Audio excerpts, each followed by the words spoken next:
Hello and welcome to Notice Tonight, the show that decodes the region. I am Wasbir Hussain. There are now definite reports of new developments in Naga underground politics, but the big question is whether these developments are going to help the ongoing peace process. The NSCN-K has split, that is what reports are saying. The NSCN-K has split if press statements issued by different leaders of the group are any indication.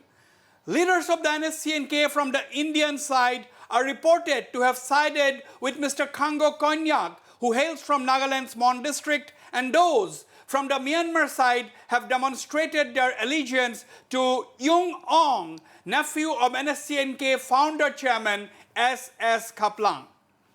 Reports are now doing the rounds that the Khango Konyak group of the NSCN-K may resume the ceasefire with the government of India and join the peace process. However, while coming close to admitting that there has been a split of sorts within the group, Khango Konyak or his loyalists have not officially spoken anything yet about joining the ongoing peace process with the government of India. Several questions now come up. Will a split in the NSCN-K really help bring peace in the Naga areas? Will a split mean that the NSCN-K is divided between Nagas in the group from the Indian side and those from the Myanmar side? Is it going to be more useful or preferable if Khango Konyak and his loyalists form a new faction or join an existing Naga underground group? Is such things as divisions within the Naga underground movement happening because the peace process is being dragged along for far too long? To discuss the issue, I am joined from Kohima by Mr. Teza Terry, Chairman Media Cell of the Naga Tribes Council, Mr. Chuba Ozukum, President of the Naga Hoho, and also in Kohima, I have Mr. Monlumo Kikon, a state BJP leader and a very vocal commentator, and Mr. Itacho, MLA from the opposition Naga People's Front. From Imphal, I am joined by a well-known commentator and editor of the Imphal Free Press, Mr. Pradeep Fanjubam, and at our studios in Guwahati, I have leading author and well-known commentator, Dr. Udayan Mishra. I'd like to go straight to you, Mr. Teza Terry. Mr. Teza Terry, what do you think the reports of NSCN-K splitting and Mr. Khango Konyak emerging as the leader of all the NSCN-K leaders from the Nagaland side or for that matter the Indian side, do you think now that will help the peace process, or do you think they will accept the call of the Naga civil society and come forward to resume the ceasefire and enter the peace talks? What is your personal assessment?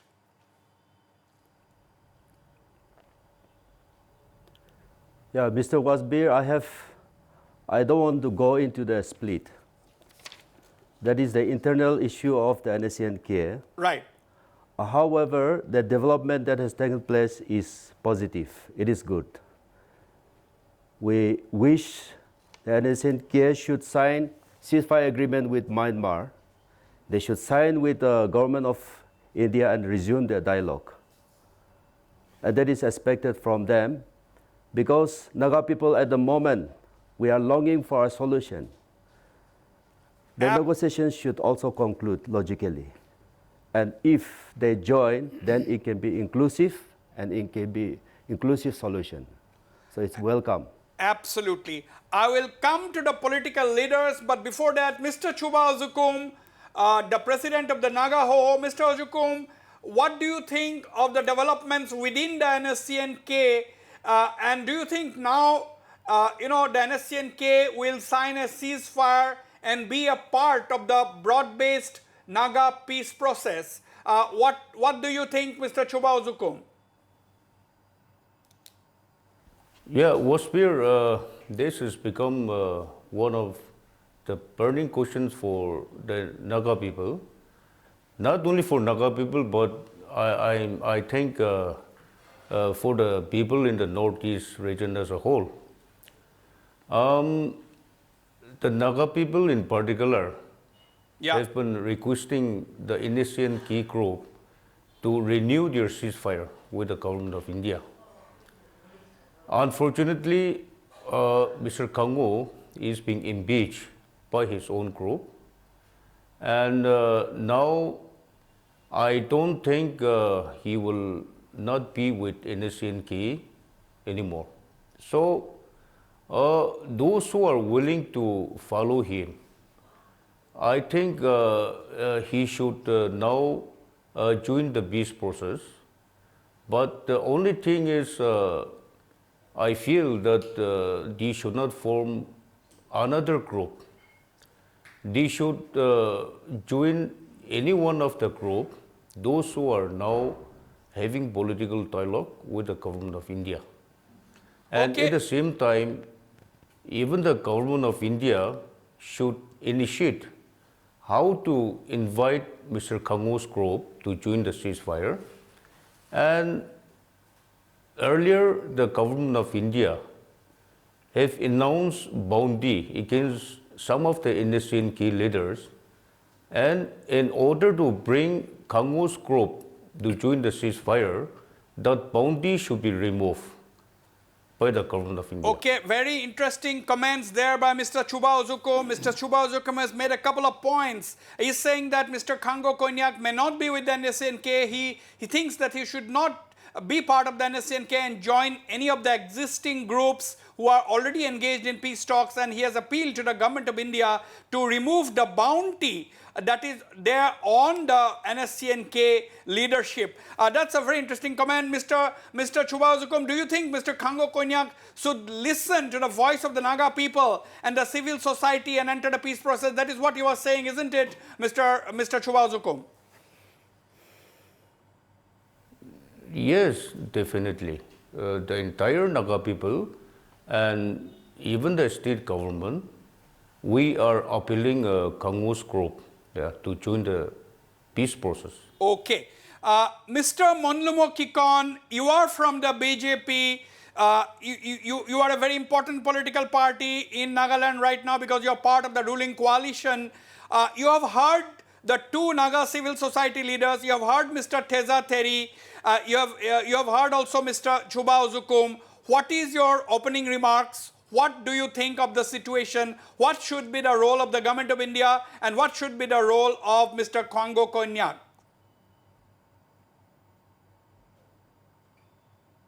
Definitely, Wasbir, there's no denying the fact that the entire Naga people has one voice when it comes to expecting, supporting, and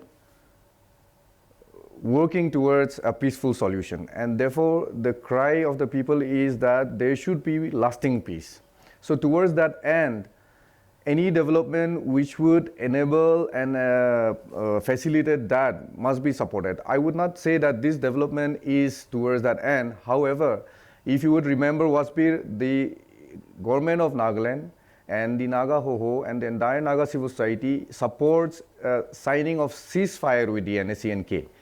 Right. The split, as we have seen in their media write-ups, is something we came to be aware of through the media, as you have rightly pointed out. However, I would like to also, Wasbir, ask you whether you have the data as to how many cadres from the India side and Myanmar side of the NSCN-K are with Kango and the other Yung Ang.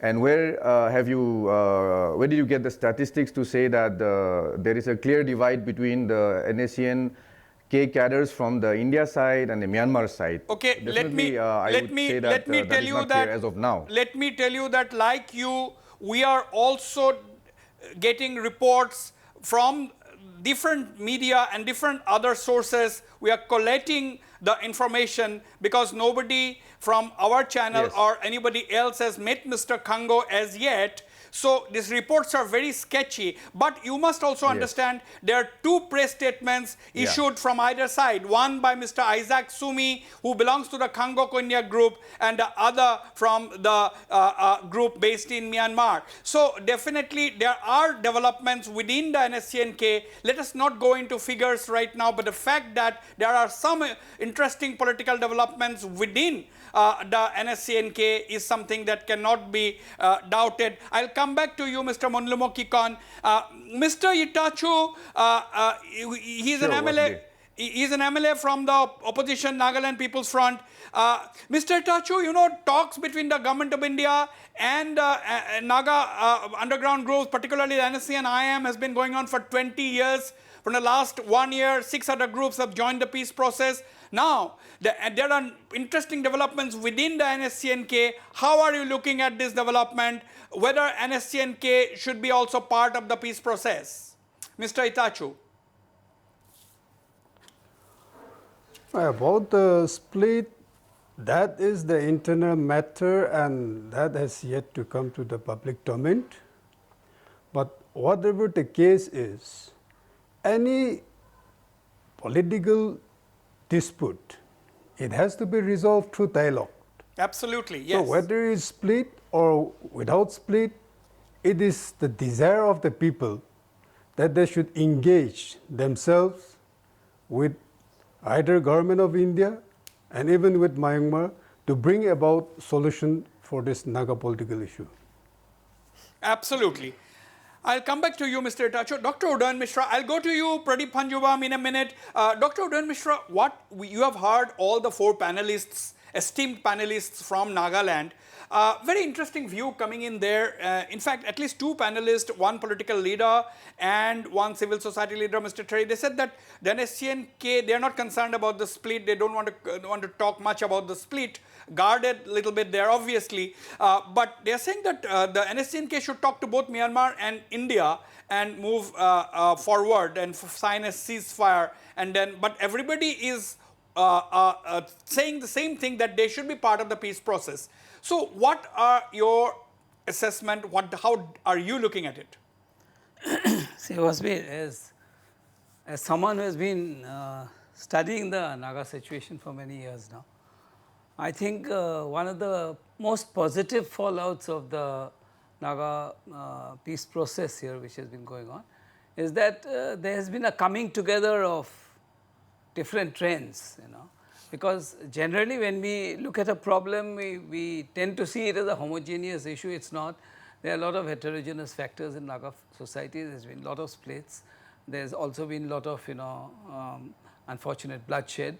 But when we come to the present situation of reconciliation and coming together, I think it's a very positive sign that apart from NSCN-IM, 6 other political groups have come together on a common platform along with other Naga tribal organizations. So this is a sign of the maturity of Naga civil society, I should say, in coming together. And therefore, in that light, I think what has happened, if the reports are true, if there is a split in the real sense, because from one split there could also be another split. But if there is a split on lines of Myanmar and India, that the other faction would negotiate with the Myanmarese government primarily, and this faction would, the Konyak faction here, would negotiate with the government of India. I think doors should always be open, and this is the time, as one of my friends said, this is the time for dialogue. Absolutely. And to work out things. Absolutely. So this is the best time for a dialogue and a positive solution, a final solution. Absolutely. Best time for a dialogue, and there should be no other way out to achieve a breakthrough to this long-standing stalemate other than that of a dialogue. Pradeep, what are your thoughts? What thoughts cross your mind? Do you think this is the most opportune time for the government of India to actually intervene, be extremely proactive, and bring Mr. Congo Konyak under the purview of the peace process? Yeah, I've been listening to the other speakers, and I tend to agree with them that We don't even know if it is a split, whether it's a purging of leadership and all that, and how many people, how many cadres, and how much weapons are there with each of the groups. But that said, if there's been a split, if it is a pragmatic kind of a split where one side is saying that they will negotiate with the Burmese government, Myanmar government, and the other side is saying that since they are physically on this side, they will negotiate with the thing, then I think it's a very pragmatic kind of a decision. Maybe it's not morally or spiritually correct, but it's a pragmatic thing. You know, you can't be, from the point of view of government of India or from the point of view of the government of Myanmar, it will not be possible for them to actually cross boundaries and start talking with people who are citizens of the other country. Right. Unfortunate, but that's the reality. So I think it's an acceptance of that reality. If what you're saying is actually the reality, we don't know what's happening there. But if it is actually a case of one side, people who are on the Indian side of the border wanting to negotiate and settle the problem with the Indian government, and the people on the other side trying to do that, I think it's a very sad but pragmatic kind of an approach. Absolutely. You see, we are having this discussion based on presumptions. A lot of things are very, very unclear. Reports are also very sketchy. Let me make it very clear. But since this is an issue of extremely urgent and important public attention to Northeast India, particularly in Nagaland and the neighboring states, I think it is only necessary for a channel like ours to discuss and debate this issue. Mr. Teza Terry, you have heard your colleague, Mr. Chuba Uzukum. He has come up with a very interesting suggestion that the government of India now should first be proactive and remove the bounty on the NSCN-K leadership to make a congenial atmosphere for them to resume the ceasefire and then perhaps start the dialogue process. And Mr. Uzukum has also talked about whether Mr. Khango Konyak should continue with the K or join an existing group. But at the end of the day, the ideas and opinions differ, but this is an interesting idea, no doubt, isn't it? Yeah, Mr. Wasbir, to me, government of India is not doing enough. They should sincerely take steps to bring NSCN-K on board. And they should create a passage. They should allow them to walk free so that they can walk towards peace process, towards solution. No, And what I was asking we you... have lots to see from the government of India. What I was asking you, Mr. Teza Terry, should the government of India now remove the reward on the heads of NSCN-K leadership? Should it remove it as a terrorist organization? Should it declare it, remove it from the list of terror groups to begin with, to create a situation for the NSCN-K under Khango Konyak's leadership to come and resume the ceasefire? Yeah, in several occasions, Mr. R.N. Ravi, he clearly told us that this bounty can also be removed, the take of terrorism can also be removed. There's no difficulty on the part of the government of India. The only thing is that NSCN-K must act and express their willingness to come forward. And now NSCN-K, they have already stated in the press that they are willing to come forward. And this signal have to be taken seriously. And government of India must take steps without wasting much absolutely. Time. Now, Mr. Kikon, Mr. Monlubo Kikon, you have a role to play. Yes. The BJP has a big role to play in Nagaland now to bring this whole thing to the attention of the central government and convince them to remove this tax, because what is necessary is the creation of a congenial atmosphere so that all the underground groups are part of the broad-based peace process. Wasbir, I think the overarching priority today is to bring every group to the negotiating table. Right. So if you remember, the NSCN-IM has been negotiating for 21 years now. And recently we have seen 6 groups of the Naga national political groups being brought into the ambit of of the similar negotiation. So when negotiations have been the priority of the government of India, and this is irrespective of which political party is the helm of affairs, the intention of the government of India is to settle this issue through dialogue. And towards that end, the offer for, as Teja Theria has already pointed out, offer for a negotiation, dialogue has already been put across. So I think more than that, the dialogues, the meetings that the interlocutor has had with Naga civil society to reach towards that end, and even the government of Nagaland has facilitated many times to reach out to the groups which have not been part of the dialogue. So I think it is already there. It is already there, and recently the government of Nagaland in our legislative assembly had, during the monsoon session, decided to form the joint legislative forum again, Yes. where the primary aim of which is to play the role of a facilitator whenever the task is required. And therein, our role, not only as BJP legislators, but as Naga legislators, are self-evident. Absolutely, absolutely. Mr. Itachu, do you think the Nagaland government also has a role, as Mr. Monlumo Kikon has said that, the entire, it's not a question of a political party, of course. The Naga issue transcends political party, political affiliations. This is an issue for the entire Nagas as such. We all know that and appreciate that. That is the reason why the Nagaland Assembly, cutting across party lines, have more than once passed resolutions demanding an acceptable solution. Now, Mr. Itachu, do you think the Nagaland government now has a big role to see that NSCN-K also comes under the purview of the talks? At least Nagaland government can act as a huge catalyst. Mr. Itachu.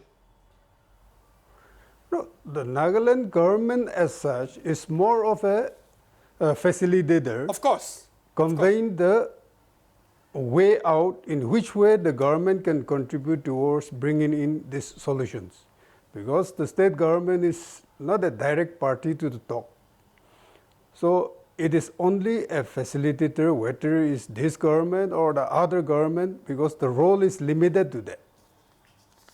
Absolutely. Now, but no one can deny that the Nagaland government, Mr. Itachu, must be proactive now, isn't it? To put pressure upon the government of India to speed up the process for an acceptable solution. Because 21 years talks, it's making many people restive.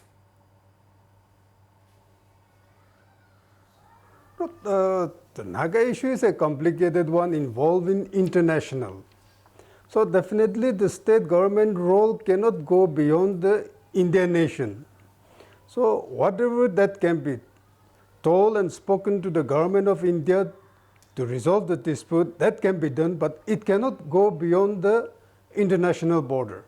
So the state government role is very limited here, because all that they can do is to bring about those of different factions into the negotiating table. Yeah. And they should negotiate and bring about a solution that is workable, practicable, and good for the region. Absolutely. Of this. Absolutely. World. Absolutely. I would like to tell my panelists, please intervene. If you are free to come in between, if you have a point to make, even without being asked to do so. Dr. Udan Misra, how important is a time frame in this kind of a situation where we have been hearing from the government of India representatives, oh yes, the Naga talks are at an advanced stage. You have heard it many times in the last couple of months. How important is a time frame? Already the talks are going on since 1997, ever since the ceasefire first came with the NSCN-IM. Well, when I talk of the time frame, I think the Naga issue, as a friend has said, is a very complicated issue. There are a lot of, layers, lot of fault lines, lot of, till this split, Myanmar was very much in the picture, the Myanmarese Nagas. So the whole idea of so many issues coming up, and as I said in the beginning, that bringing on a common platform what I call the alternate voices, within the Naga movement. It's not only the NSCN-IM voice, it might be the strongest, it might have the most striking power, but if you study the Naga movement, you find that there was also another very important ceasefire, isn't it, with the NNC, Right. with the Naga National Council. That was a very important ceasefire. We seldom mention it. So there was the peace mission, there was the whole history. So there are a lot of other voices in the Naga movement. And I think it is in the nature of Naga society that the concept of autonomy or autonomous institutions, traditional bodies having a lot of autonomy, all these facts come up. It's not just a simple way of putting a time frame. So I don't think there can ever be a time frame here, because the other point which I would like to point out is that the state government cannot have a major role. You know, in no such situation, But the fact that the assembly and where the state government is a part, the legislative assembly is a different thing. Big role. You can say all the political parties combined. Yes, legislative assembly, you can say, represents the voice of the people of Nagaland, elected voice of the. They have already done their bit. They have done their, but if you bring in the state government too much, I think you'll be creating more problems. Okay. Now, Pradeep, how important is a time frame? Pradeep Hanjubam, how important is a time frame? Because a lot of people are now saying that now enough is enough. Now you come up with a time frame because you accept the NSCN-K. You already have all the major groups as part of the peace dialogue. So the time frame is important. Do you think so? Yeah, actually, if you look at the history of these talks, it actually began as a bilateral kind of an issue where the NSCN-IM and the government of India were talking, and everybody else was simply expected to watch and see what was developing. And even that, nothing much was coming out of that talks, so people were just speculating. And now there's been a lot of softening on the part of the NSCN-IM to accept other groups as well. So if that is happening, then I think the softening should go a little more. As some people are pointing out, as you were also pointing out, the assembly has taken a stance so many times that the other groups who are not, I mean, not group, but even the government, which is not part of these peace talks, has a stake in that. So I think slowly there must be a mechanism to hear the other voices, including the government's voice. Absolutely. So that when you come out with the solution. Right, Pradeep, very important point there. All the factors will be there, Pradeep has made a very interesting point whether the NSCN-IM there has been a softening of stand and they have been able to accept other groups into the dialogue process and they have to extend it a little further. I'll go for a short break, don't go away. When I come back, I'll go to my panelists or each of the panelists in Nagaland to seek their views on the possible role that the NSCN-IM also has in this entire process at this very, very critical juncture in the Naga peace talks. We'll go for a break, don't go away.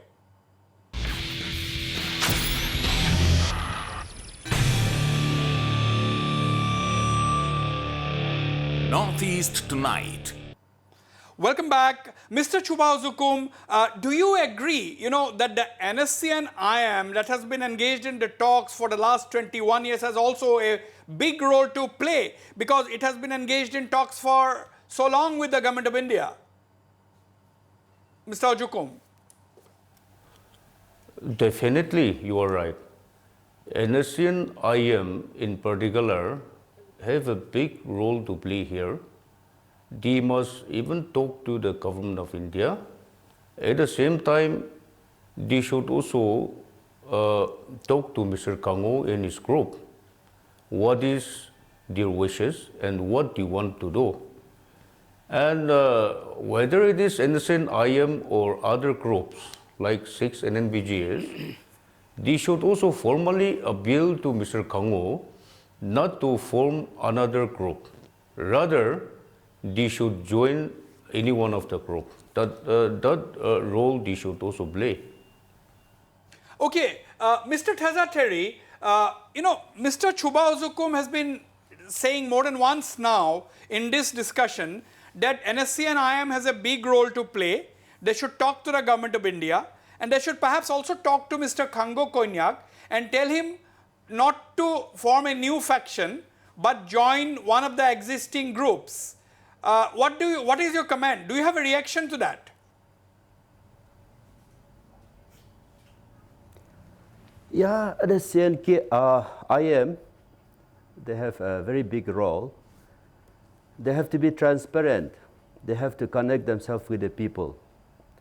After all, this is people's movement. Yes. And they should reach out to all other groups, including Kango. So you are also in favor, you are also saying that the NSCN-IM has a big role to play. They should reach out to all groups, including Mr. Kango Konyak. But that second part of that suggestion, or this is his personal view, Mr. Chuba Uzukum is saying that Mr. Kango Konyak should not form a new group, but should join one of the existing groups. Would you like to comment on that, or would you leave it? I disagree. I disagree. The option for them to have different entity Exactly. or to join any of the NPGs is up to them. Right. Absolutely. They can join in the peace process, negotiation at any level, at any stage. There is no precondition. To me, whether they join other group or they come and be in the process along with the others to make the process inclusive, that is good enough. So, Mr. Kikon, what is important now, what I am gathering, the sense which I am getting now, Mr. Kikon, is that it is not important which side you are. What is important is to join the peace process. Yes, exactly. What is important is to be part of the peace dialogue so that it is broad-based. That is the most important thing. Yeah. Wasbir, I just would like to get back to what Dr. Udayan Mishra said, that there can be no such thing as time frame to this dialogue of such nature. Right. For a long-standing issue. And the history behind it has already been, is already general knowledge to most of us. The other point which I want to extend beyond what Dr. Udayan Mishra said is that the role of the state assembly or the state government is limited. But however, we must understand that on behalf of both the center and the state, the government of India has appointed an interlocutor to carry out the negotiations. Correct. So that is very clear. Now, I would also agree with you that ultimately the nitty-gritty of what one faction does or not is in terms of priority far less important than bringing all the group to the negotiating table. Yes. So Dr. Udayan Mishra, I agree on that. That is what is important. As Mr. Chuba Uzukum was saying that he should not form a new group and he should join one of the existing. But most of the people are saying that that is not important. See, as an analyst, as an observer of the Naga scene, I want to say two things. One is, though it is said that the NSCN-IM should take the initiative in reaching out to the Korea group now, the splinter group. I think given the relationship between NSCN-IM and NSCN-K all these years and the fratricidal killings and everything included, I think it would not be a very feasible solution. That's my personal feeling. I'll be happy if I'm proved wrong. The second point which I would like to say is that in peace negotiations or whatever in such situations, the group led by Kango Konyak would like to remain as a group, because how will they negotiate otherwise?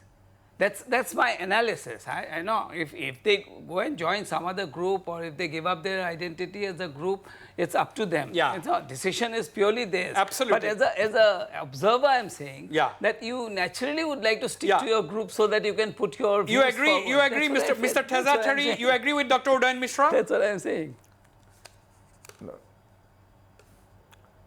Yeah. I Wasbir. fully agree with that.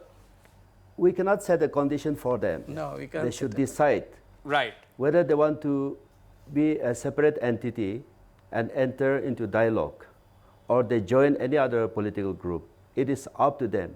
But to my understanding, negotiation for 21 years and the 6 MPGs, they have been negotiating for the last about 2 years. The level of understanding, the degree of understanding between government of India and political negotiators have reached a very high degree of understanding. Yes. We have understood each other's position very clearly. Good. So this is the moment we should strike a deal. Government of India should take a call And this is the ground Absolutely. situation is fully Absolute prepared. opportune moment. This is Wasbir, what I he's would like saying. to point out one thing. Yes. Wasbir. Absolutely opportune moment. Pradeep. Wasbir, Yeah. Yes. Yes, carry on, Mr. Kikon.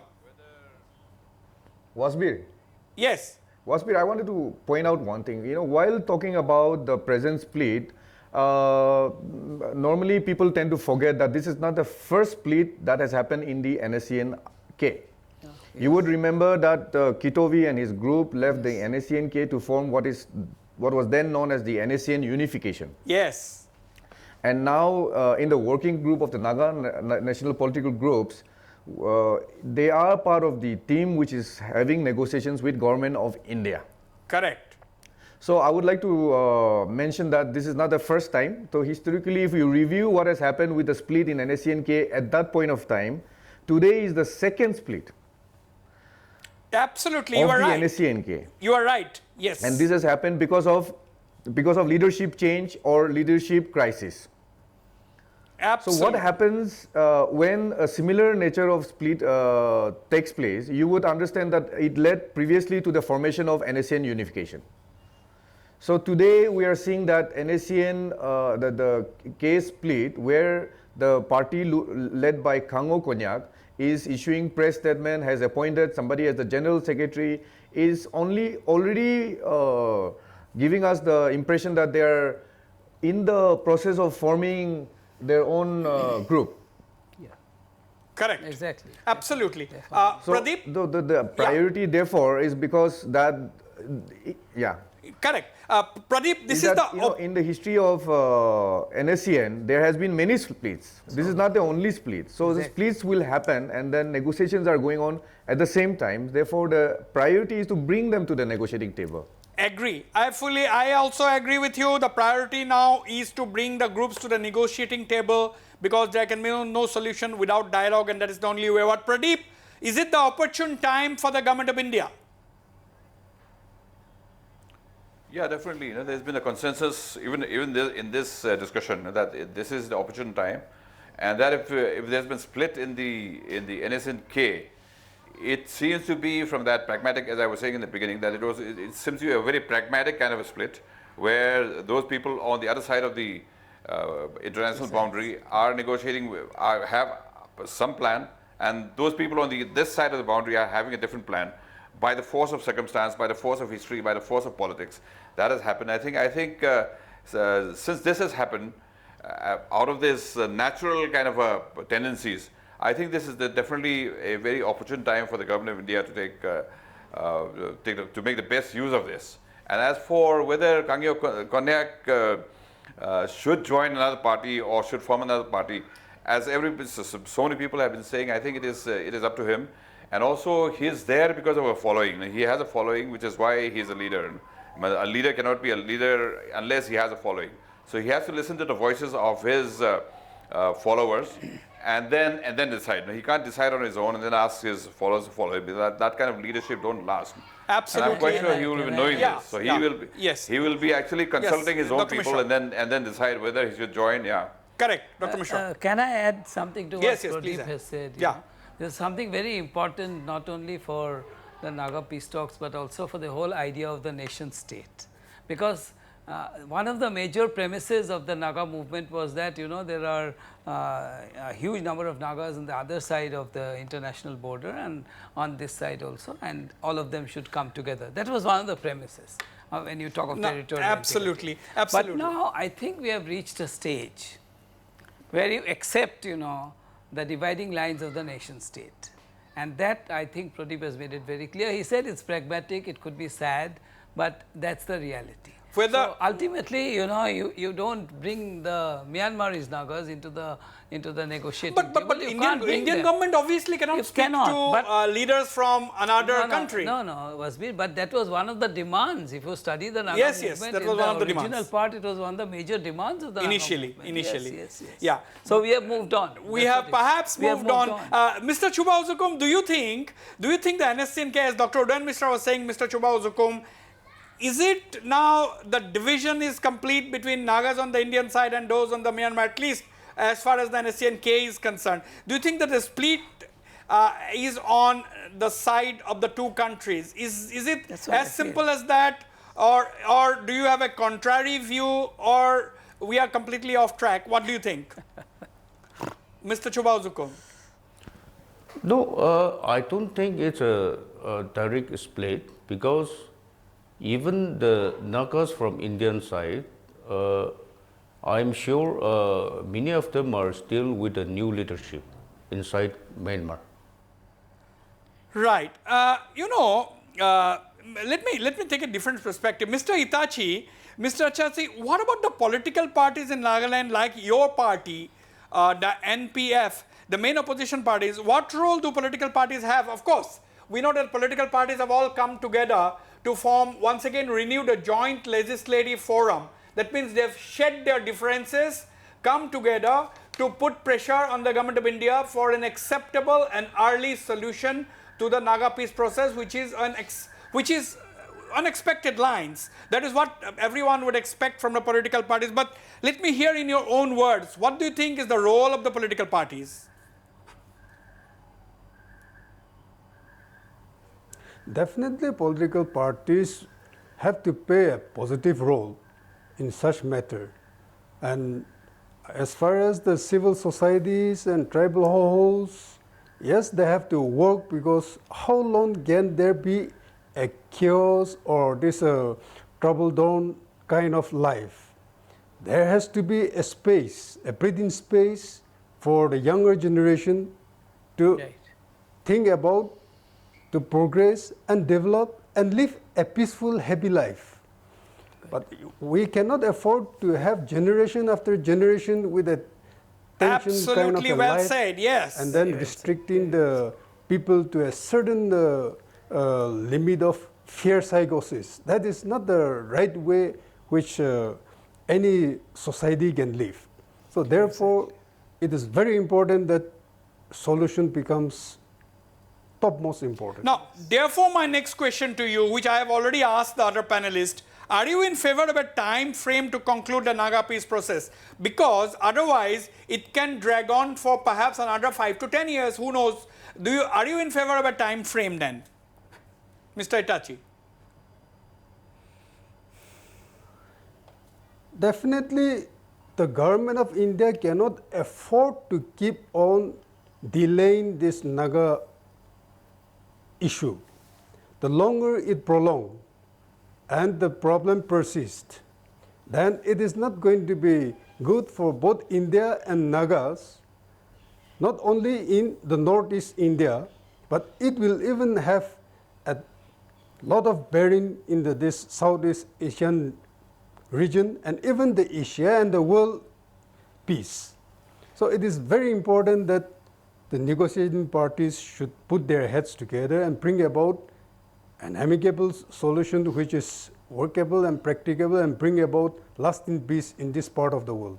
Now, that's a very interesting comment. Your earlier comment, I would like to get a response from both Mr. Monlumo Kikon and Mr. Thezateri, and of course, I'll come to Dr. Mishra and Pradeep. Mr. Thezateri, I mean, Mr. Itachi was talking about the need for peace because the younger generation needs the space to move on, to move on. The Naga issue should be resolved to the satisfaction of the Naga people, and then you move on, because you cannot afford to be, all the time held hostage. You agree? Oh, yes, yes. 21 years is long enough, and enough is enough. Negotiations should logically conclude. No matter how many groups are engaged with government of India, they are negotiating for the people, for the Nagas, and on behalf of the people. And they should be able to reach a logical conclusion. And we should not delay anymore. Now, Mr. Monlumo Kikon, is it as simple as that? Because the issue concerns what will be the final shape of the agreement, we don't know. Already, I will ask Pradeep give a perspective from Manipur, but Mr. Monlumo Kikon, Yes. you know, there are already voices in Manipur and other states saying that we are not going to part with an inch, that there is no question of the territorial boundary of the states being changed. And there are also people are saying that, okay, even if there is some kind of an administrative structure without change in boundaries, we will not allow Nagas in our states outside Nagaland to be administered by that possible new politico-administrative structure. That means if this opposition continues, that means it will not be so easy to reach an agreement and sign on the dotted lines. Mr. Kikon. Wasbir, I'm happy that you pointed that issue, because there is certainly a recognition of the fact that there are oppositions to a presumption of a possible solution which is seen as detrimental to the interests of other ethnic groups in the region. And I would like to again mention what Dr. Udayan Mishra has said, that there is no framework. I'm saying this because when you look at negotiations, if the negotiations in the 60s had actually resolved the Naga issue, we would not have continued with this long protracted armed struggle, and which has definitely in the long run disrupted a lot of our energy, especially the energy of young people and their potential. Now, keeping that in mind, any issue of such nature, and this is a very important issue which has actually resulted in the loss of many lives due to both fratricidal killing and the armed struggle as such, we would say that however long it takes, a workable solution, an acceptable solution must be hammered out. And today I would say that except for the period of 2004 to 2014, where the Congress was at the helm of affairs in the center, we have not seen any demonstrable initiative at that time by the government of India. But you have seen recently that the most positive development has been to bring the 6 NNPG groups into the dialogue table. This is one of the most significant initiative of the government of India. I think that's true. And this has not been achieved in the past. So that is one. A second key initiative that the government of India has demonstrated is that they have been able to send the interlocutor to meet all the neighboring states and also the neighboring ethnic communities to have a discussion and dialogue on a possible solution. I think towards that end, the government of India has been working tirelessly towards bringing about a solution which is acceptable to all. Mind you, Wasbir, the word acceptable to all is the critical issue. Absolutely, That's acceptable where to all. a lot of time has now, been spent. let me bring in Pradeep here. Yes. Yeah, that's... Yes, let me bring in a response. Pradeep, I mean, you know what I was talking about. I was basically talking about voices already coming in from Manipur, where they're saying that, okay, we have no problem in having a Naga peace dialogue, or we have no problem in the Naga Accord being signed, but Nagas in Manipur are from Manipur, and they should not be administered by any structure. I mean, forget about the state boundaries, that is no question, but even will not allow Nagas to be administered by some kind of an arrangement, even without altering boundaries. So this has the potential to further delay the signing on the dotted lines. Yeah, since there is a problem, definitely. But the nature of the problem is not exactly as you have portrayed. That it is also about shared territory. We've seen on the Manipur side, especially. We have seen, for instance, in the 1990s, there was a big conflict between the Kukis and the Nagas, and lots of hardship caused to either side. And when you try to make an exclusive kind of a solution to a problem which is multilateral, then the problem starts. And that is exactly what is happening in a place like Manipur. It's a multilateral kind of a situation, multi-ethnic, multi-religion. And here, you try to extend a very exclusive kind of a solution, exclusive to a particular ethnic group. That is bound to create problem, and that is what is happening. And since the problem is there, I think it has to be resolved, and it will take time, and also it will need for people to actually step back a little and then see the larger picture of the destiny, the geographical destiny into which everybody is there. So once that is seen, I think the solution will not automatically emerge, but then I think it'll become more accessible. But for the moment, the solution is not so much in sight as so many optimists are saying. That is going to be there, but still, when you ask about that time frame, now I think there is no other option that you have the peace talks going on, and supposing you are not able to come out with a solution in the next year or 3 years that you give yourself, what do you do? And after that, you just break it up or start fighting again. So I think there's actually no option than to just continue. And as so many people have said, sometimes it's just the peace talk itself is some kind of a goal that you don't have to be actually. Okay, right. You should be striving to come to a solution. Absolutely. Dr. Mishra, you see, already, do you think, the second rung of the Naga underground leadership, there will be a much harder nut to crack? You see, already Mr. Isaac Su is no more. Mr. Muiva, I mean, he is aging. Let's talk blunt. And the second and third rung of the Naga underground group leadership, they might, who knows, they might come up with a much harder position and may stick to their stand and not be amenable to any kind of a compromise. That situation may also arise. So therefore, it is pertinent on the part of everybody to achieve a solution when the top leadership is still in their good health and are able to take decisions. Don't you think so? Are you referring primarily to the NSCN-IM? I'm primarily referring to NSCN-IM. When I talk of the Naga underground, I also think of the other factions. So because it's very multi-layered, as Pradeep has said. But most of the underground groups, their leaders are at an advanced age.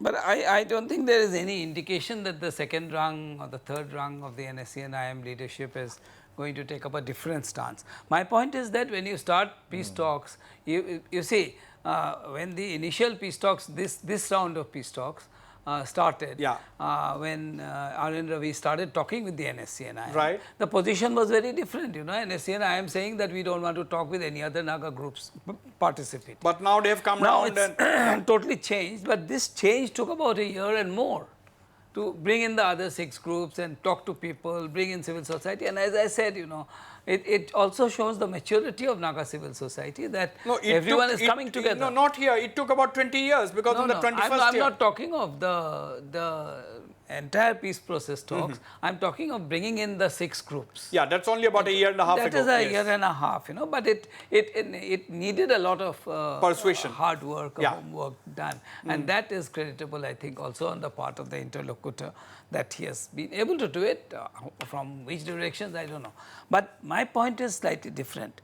I think when you are in for peace talks and when you are talking of a solution that is acceptable to all, as my friend said. Absolutely. Then you have to work out a lot of options. It's not so easy to say that we'll do the solution, because if you give a time frame, if you give a deadline, and then abort the talks. There cannot be if the deadlines. Talks are aborted, that is much worse. If the talks are aborted, much worse. I think it's much worse. I will have to go for another short break, but don't go away. When I come back, I'll go directly to Mr. Teza Theri and, of course, Mr. Monlumo Kikon, Mr. Itachi, and Mr. Chubao Zukum, the panelists from Nagaland, of course, other panelists in Imphal, Pradeep, and, of course, Dr. Udayan Mishra. We'll go for a short break. Don't go away. We'll be right back.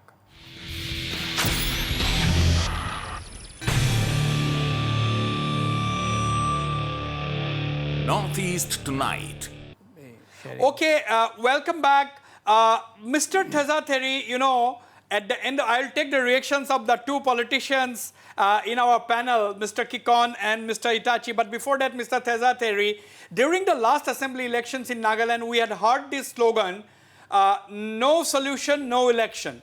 But now that elections are over, but another big election is coming, that is the Lok Sabha elections next year. Now, do you think that politics will take over and the issue is going to be delayed because this might be a major election issue as far as the Lok Sabha elections in Nagaland are concerned, or for that matter in Manipur? So, are you afraid? Do you fear that this will be ultimately become a part of the politics and it will be delayed further. Can you rule it out? Yeah, that is what we are worried. And we are also asking government of India to show the sincerity. The promise that they have given to us must be fulfilled. And they have to take a call, and they should not mix up this with the electioneering politics. Okay. Mr. Itachu, I mean, as during the last election, the slogan that reverberated across Nagaland was no solution, no election. Later, of course, the political parties broke their pledge, and I mean, they hurried to contest the elections. You know, you are a politician yourself. What do you expect in the Lok Sabha elections in 2019?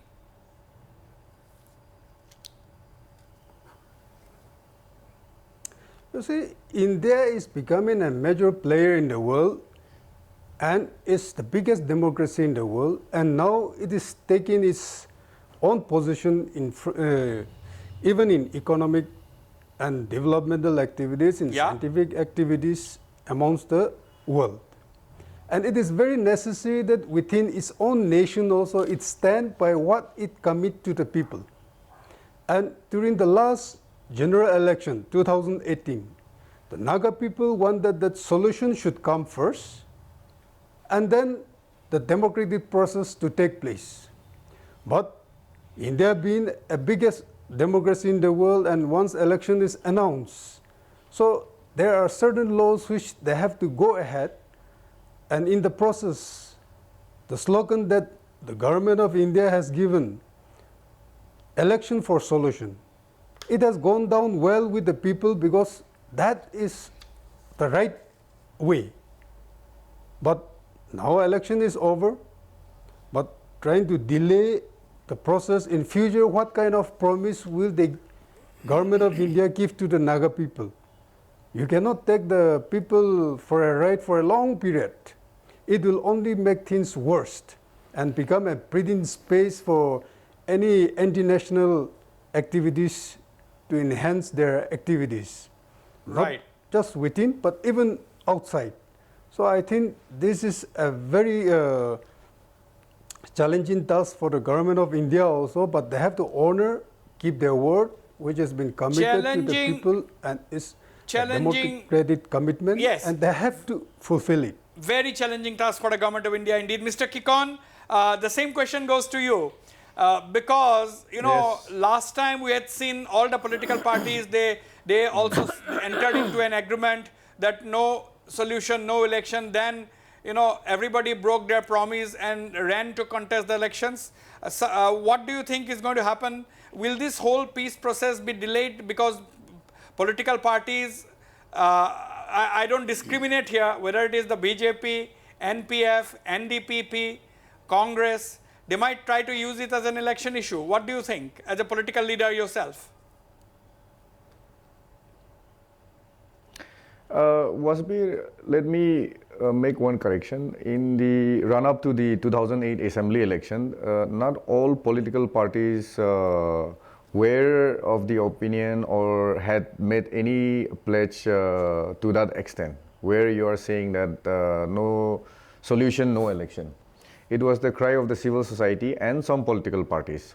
One, as Mr. Itachu has pointed out, the slogan thereafter became election for solution. Yeah. Now, the negotiations need not be confused with, elections in the region, whether it is in Nagaland, Arunachal or Manipur, where the Naga population exists. There has, in the 21 years of negotiation, there has been at least 5 elections, and I think 4 Lok Sabha elections.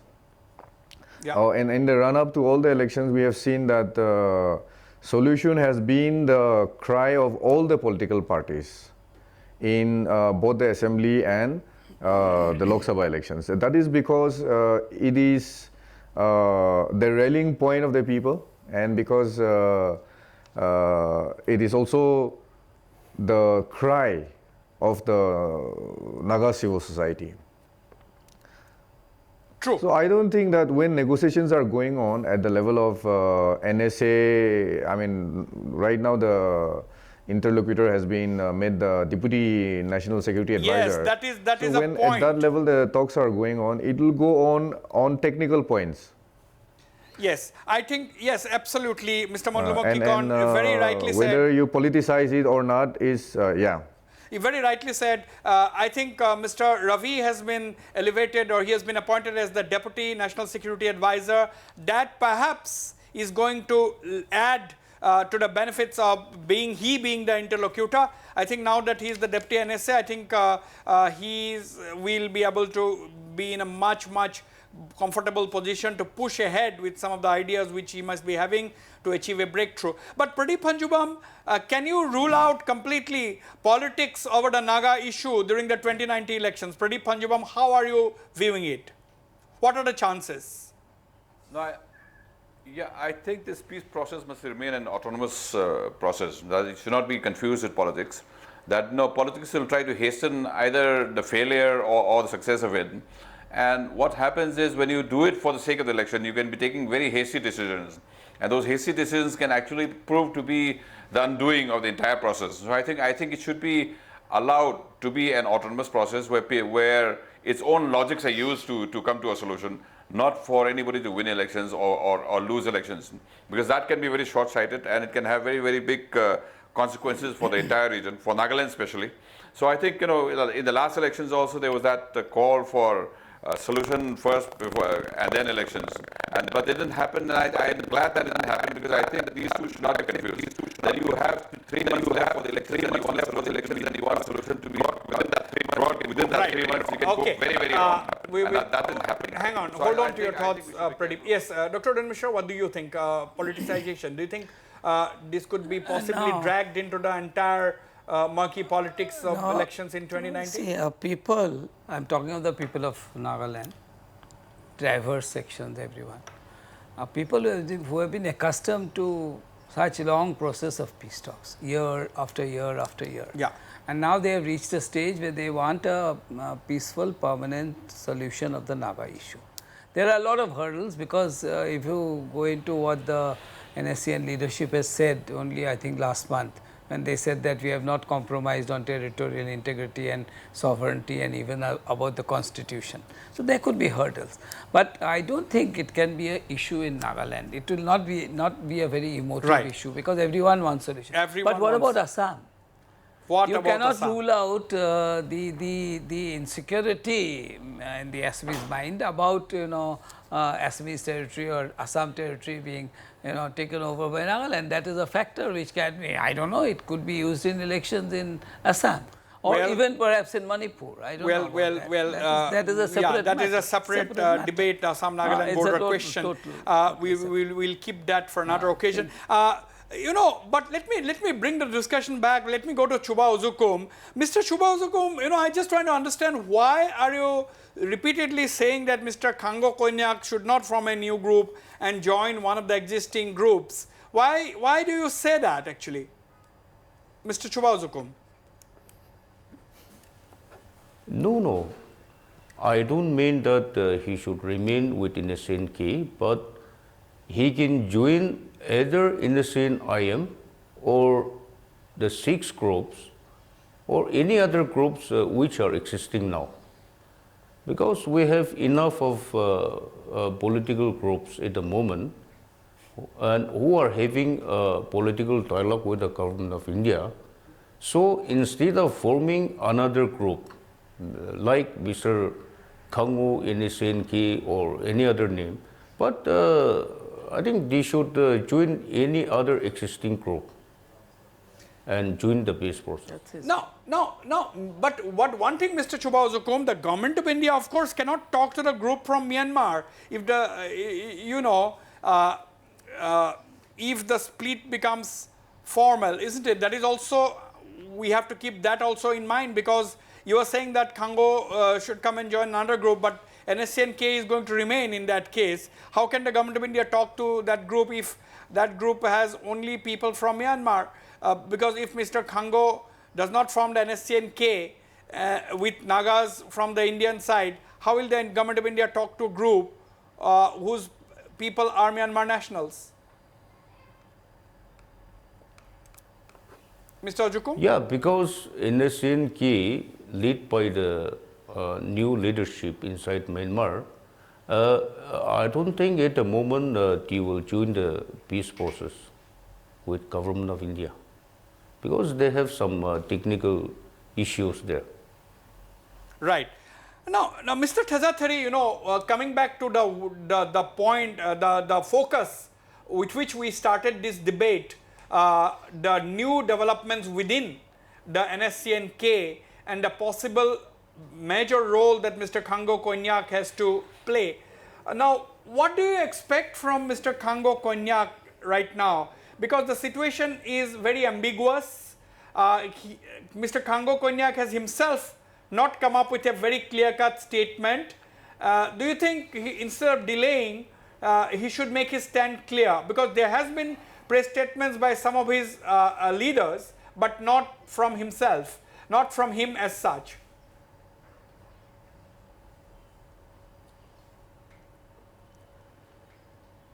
Yeah, Mr. Congo should break the silence and he should take a decision. And he should also respect the view and the voices being expressed by the people. Yeah. After all, this is people's movement.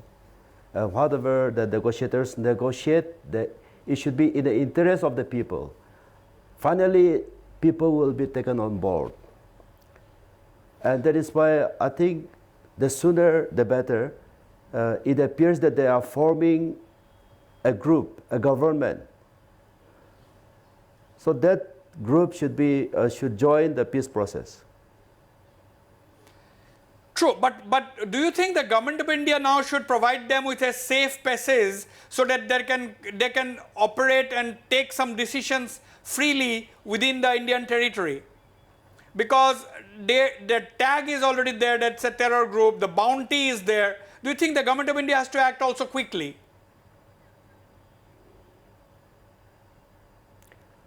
As I've said earlier, government of India has committed that they will remove all these hurdles once they express their willingness to come forward. So if Mr. Congo officially expresses his willingness to come forward, there is no reason as to why government of India should not take initiative. Absolutely. I'm running short of time. Mr. Monlumo Kikon, what are your concluding remarks? What do you think now the government of India should do? Wasbir, let me just put the context, situate the context of the entire discussion. We have to look at the peace negotiations with regards to the Nagas within the larger context of peace in the region, Northeast region. So when you say that we should not discuss, the government of India should not negotiate with citizens of Myanmar, let us creatively look at the whole problem. If you look at the NSCN-K. No, Mr. Kikon, let me I'm just saying, if you look at NSCN-K, no, let me clarify. You would know. Let me clarify. We didn't say that government of India should not discuss. We say that it may be difficult for them to discuss. Carry on. So therefore, if you look at the NSCN-K, they have a base in Myanmar where they are sheltering the insurgents from Assam and also Manipur. UNLF, PLA and Alpha has their base camp there. So it is significant and it matters to the peace in the region when we look at the entire scenario. So we cannot look at one event or one particular group and expect the government of India to negotiate on the basis of that event only. So I would holistically approach the entire negotiations from the perspective of peace in securing peace in the northeastern region. Right. Pradeep, what are your last words? Pradeep. My last words is that the peace talks should carry on. I mean, it should carry on. It should be the striving for an answer should be there. But I don't think we should set ourselves any time frame itself, because we don't keep that time frame. Right. Right. Okay. Now, Mr. Chuba Zukum, the general consensus is that peace dialogue should go on, but there should be no time frame. Mr. Chuba Zukum. You see, the next parliamentary election is coming soon in India. And after the parliamentary elections, which government will come to power, we don't know. And suppose another new government is formed after the parliamentary elections, they will have to start from a zero level. And the new leadership will take their own time to understand the Naga problem, the Naga issues. Of course, Naga problem is not a new thing to all the politicians in the mainland, but in the name of a new government, they will definitely take their own time to understand. Absolutely. So the coming, the forthcoming monsoon session is also a very important time. Right. That they should try to, solve the problem before the next parliamentary elections. Correct. Otherwise, Naga people also have become restless. Absolutely. We will Absolutely. not wait any. Correct. further. Mr. Itacho, NSCN-K, you expect to be part of the peace process for an overall resolution of the Naga problem? Mr. Itacho? See, there are two things. One that involves the government of India, and the other that involves the government of Myanmar. So therefore, as far as the government of India, which is taking up a negotiation in this part of those Nagas living, Yeah. and since NSCN-K also is a mixture of both from Myanmar and India, definitely NSCN-K come in and then agreeing to the kind of arrangement that has come up in the Indian Union. Correct. Which I think gives certain working relationship. Definitely it's going to give a lasting peace. Absolutely. Absolutely. Dr. Udayan Mishra, very quickly, how do you like to wrap up? I agree with all the panelists, excepting one point. I would just like to add a last passing remark that NSCN-K, I might be wrong, there were reports in the international press about having come to an understanding with the Myanmarese government. I know what sort of an understanding or agreement they have arrived at. That is, I think, a few months ago.